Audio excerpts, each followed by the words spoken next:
حدثنا موسى بن إسماعيل قال حدثنا همام أخبرنا إسحاق عن أنس بن مالك أن النبي صلى الله عليه وسلم رأى أعرابيا يبول في المسجد فقال دعوه حتى إذا فرغ دعا بماء فصبه عليه.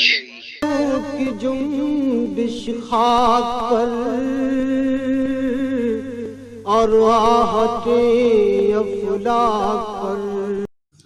رسول کریم صلی اللہ علیہ وآلہ وسلم نے ایک دیہاتی کو مسجد میں پیشاب کرتے ہوئے دیکھا تو لوگوں سے آپ صلی اللہ علیہ وآلہ وسلم نے فرمایا اسے چھوڑ دو.